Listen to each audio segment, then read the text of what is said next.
نبی اکرم صلی اللہ علیہ وسلم نے ایک مرتبہ 3 دفعہ قسم کھائی،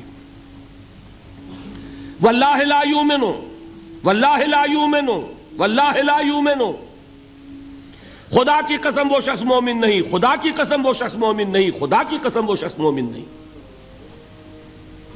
واقعہ یہ ہے کہ ہم تصور نہیں کر سکتے کہ صحابہ کیسے لرز گئے ہوں گے، کانپ اٹھے ہوں گے، کون وہ بدبخت ہے، کون وہ شقی ہے جس کے بارے میں اللہ کے رسول 3 دفعہ قسم کھا کر فرما رہے ہیں کہ وہ صاحب ایمان نہیں۔ قیل من یا رسول اللہ، کسی نے ڈرتے ڈرتے پوچھا ہوگا اے اللہ کے رسول کس کے بارے میں ارشاد فرما رہے ہیں؟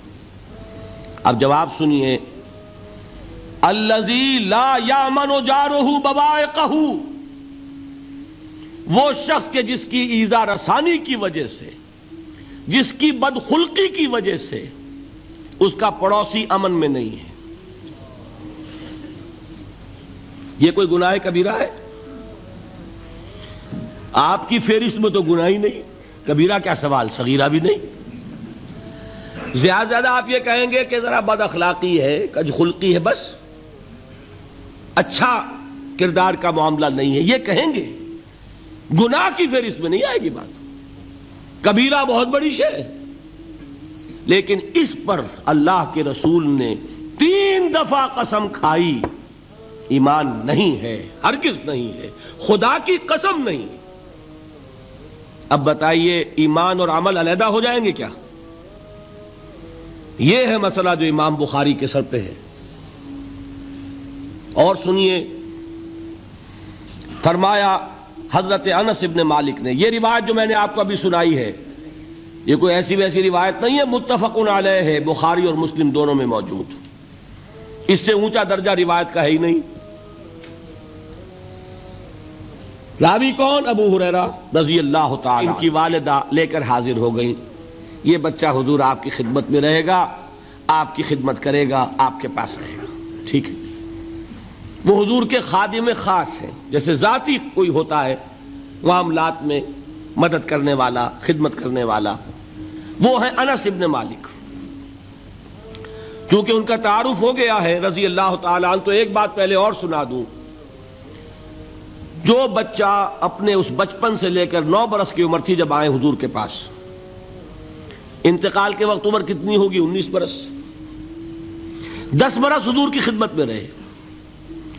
پہلے تو حضور کے اخلاق کی جو گواہی وہ دے رہا ہے وہ اس کی زبان سے سنیے کہ میں 10 برس حضور کی خدمت میں رہا، کسی بات پر ڈانٹنا تو کجا، حضور نے کبھی مجھ سے یہ بھی نہیں فرمایا کہ اے انس تم نے وہ کام کیوں نہیں کیا۔ یہ ہے ایک آقا کی حیثیت سے محمد الرسول اللہ صلی اللہ علیہ وسلم کا اخلاق۔ اگر نہیں کیا خود کر لیا، کوئی ڈانٹ ڈپٹ نہیں۔ حالانکہ بچے ہیں، بچوں کو ویسے بھی ڈانٹ ڈپٹ دیا جاتا ہے، لیکن نہیں۔ اب ان صحابی کی ایک گواہی سنیے، قلما خطبنا رسول اللہ صلی اللہ علیہ وسلم الا قال، فرماتے ہیں کہ شاذ ہی کبھی ایسا ہوا ہوگا کہ حضور نے کبھی خطبہ ارشاد فرمایا ہو اور اس میں یہ الفاظ نہ ہو۔ الفاظ سمجھ رہے؟ جب بھی خطبہ دیتے تھے آپ یہ الفاظ ضرور فرماتے تھے، شاذ کبھی رہ جائے تو رہ جائے، قلما خطبنا رسول اللہ صلی اللہ علیہ وسلم الا قال، کیا فرمایا؟ لا ایمان لمن لا امانت لہ ولا دین لمن لا عہد لہ، جس شخص میں امانت داری نہیں اس کا کوئی ایمان نہیں، جس میں ایفاء عہد نہیں اس کا کوئی دین نہیں۔ بنا پھرتا ہو وہ دیندار، بنا پھرتا ہو وہ صاحب ایمان اور امتی حضور کا، امانت داری نہیں تو ایمان نہیں، ایفاء عہد نہیں تو دین نہیں۔ کس کا فرمان ہے؟ کسی آج کے زمانے کے مفتی کی بات نہ سمجھ لیجئے گا کہ جس کو آسانی سے آپ چاہیں تو رد کر دیں، یہ محمد الرسول اللہ صلی اللہ علیہ وسلم کا فرمان۔ اور سنیے پھر ایک متفق علیہ روایت بخاری اور مسلم کی، راوی پھر کون ہے؟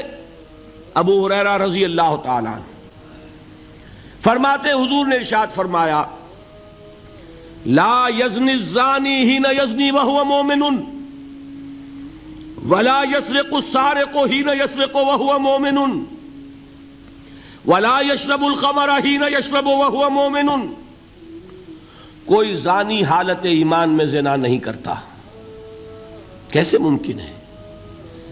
ایمان ہو اور زنا ہو جائے، پھر وہ ایمان دھیلے کا ہوا؟ کیا قدر و قیمت اس ایمان کی؟ وہ تو اٹھا کر پھینک دینے کی چیز ہے. ایمان اور اخلاق پہ اثر انداز نہ ہو، ایمان اور کردار کو نہ بدلے، ایمان اور عمل کو نہ بدلے تو کس مرض کی دوا؟ پھینکو اٹھا کر. نہیں ممکن کہ ایمان ہو اور زنا ہو، نہیں ممکن کہ ایمان ہو اور چوری ہو. لا یسرق السارق حین یسرق وہو مومن. کوئی چور حالت ایمان میں چوری نہیں کرتا، کوئی شرابی حالت ایمان میں شراب نہیں پیتا. ولا یشرب الخمر حین یشرب وہو مومن. کوئی شراب پینے والا وہ مومن نہیں ہوتا جب وہ شراب پی رہا ہوتا ہے، اس وقت اس کے دل سے ایمان نکل جاتا ہے. اب دیکھیے یہاں کیا میں نے کل بتایا تھا نا، مغالطے کیا ہو گئے؟ مغالطے یہ ہو گئے کہ اس کو سمجھ لیا قانونی بات. یہ قانونی بات نہیں ہے، وہ قانونی ایمان کی بات نہیں ہو رہی، یہ حقیقی ایمان کی بات ہو رہی. قانونی ایمان کی بات ہو تو یہ کافر ہو گیا. پھر کافر نہیں ہے. قانونی ایمان کا دار و مدار قول پر ہے. یہ وہ حقیقی ایمان ہے، قلبی یقین والا ایمان. اس کے بارے میں فرمایا جا رہا ہے وہ دل سے نکل جاتا ہے تو گناہ ہو سکتا ہے. ایک اور حدیث میں حضور نے اس کو اور واضح کر دیا، جب کوئی شخص گناہ کرتا ہے تو ایمان اس کے دل سے نکل کر اور اس کے سر پر منڈلاتا ہے جیسے پرندہ ہو.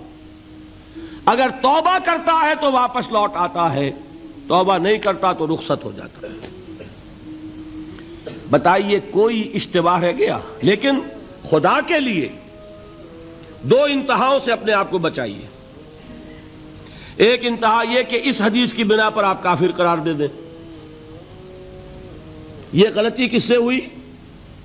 کل بتایا تھا بھائی، کس سے؟ خوارج سے. خوارج سے یہی غلطی ہوئی. وہ فارسی کا ایک مصرع ہے کہ مردی و نامردی قدم فاصلہ دارد. یہ باریک جیسے بال کا سا فرق ہوتا ہے لیکن زمین و آسمان کے نتیجے نکل آتے ہیں. انہوں نے ایسی حدیثوں کی بنا پر یہ فیصلہ کر دیا پھر اگر ایمان نہیں ہے تو کافر ہے. کتنا یہ آسانی سے نتیجہ نکل آیا. ایمان نہیں ہے تو کافر ہے. لا ایمان لمن لا امانت لہو. کوئی شخص امانت میں خیانت کرتا ہے تو اس میں ایمان نہیں ہے، ایمان نہیں ہے تو کافر ہے. کافر ہے تو مرتد ہے، مرتد ہے تو واجب القتل ہے. کہاں سے کہاں بات پہنچ گئی؟ بہت بڑی غلطی، بہت بڑی گمراہی. دوسری طرف ایک ہمارے ہاں اور انداز ہے کہ وہ جنت و دوزخ کے فیصلے اور قیامت کے اور آخرت کے فیصلے بھی قانونی اسلام کی بنیاد پر کرتے ہیں. انہیں یہ سمجھ لینا چاہیے یہ قانونی اسلام دنیا میں مفید ہے، آخرت میں وہ یقین والا ایمان ہوگا تو مفید ہوگا. یہ چیز ذہن سے نکل گئی. اور برا نہ مانیے، یہ اہل سنت کے اکثر عوام کے ذہنوں سے یہ بات نکل گئی. وہ یہ سمجھتے ہیں ہمارے پاس سرٹیفکیٹ ہے، ہم مسلمان ہیں، مسلمان ہیں تو صاحب ایمان ہے، صاحب ایمان ہے تو جنت ہم پر واجب اور دوزخ ہم پر حرام. یہ آپ کے دل میں لکھا ہوا ہے کہ نہیں؟ جب دل میں یہ لکھا ہوا ہوگا تو پھر کرو گناہ. کیوں نہ کرو؟ کیوں حرام خوری نہ کرو؟ کیوں رشوتیں نہ لو؟ کیوں بددیانتی نہ کرو؟ جبکہ دوزخ تو آپ پر حرام ہے ہی ہے، آپ کو کوئی چیز نقصان پہنچا ہی نہیں سکتی. یہ مرجیہ کا عقیدہ تھا اصل میں. یہ دوسری انتہا تھی جو آج اہل سنت کے اکثر لوگوں کے دلوں میں بات بیٹھ گئی، عوام کے اندر، جہلا کے اندر. ان دونوں چیزوں سے بچیے. تیسری ایک غلطی کی اہل تشیع نے. انہوں نے کیا غلطی کی؟ ایمان اور اسلام کے فیصلے دنیا میں کرنے لگ گئے. فلاں مومن تھے، باقی سب مسلم ہی تھے اور باقی سب منافق ہی تھے. یہ فیصلہ کرنے کا کسی کو اختیار نہیں. دنیا میں فیصلہ صرف یہ ہوگا کہ کافر تھا یا مسلمان، چھٹی۔ تیسری کیٹیگری آپ طے نہیں کر سکتے، اس لیے کہ قانونی اصطلاحات یہی دو ہیں۔ سمجھ لیجئے ان باتوں کو، مجھے کوئی دھواں دھار تقریر نہیں کرنی، بات سمجھانی ہے۔ دیکھیے، قانونی سطح پر انسانوں کی تقسیمیں ہوں گی صرف دو، یا مسلم یا غیر مسلم، یہ ہے قانونی تقسیم۔ اب جو مسلم ہے وہ مومن بھی ہو سکتا ہے، وہ منافق بھی ہو سکتا ہے، بات سمجھ رہے؟ لیکن منافق کوئی قانونی اینٹی نہیں ہے۔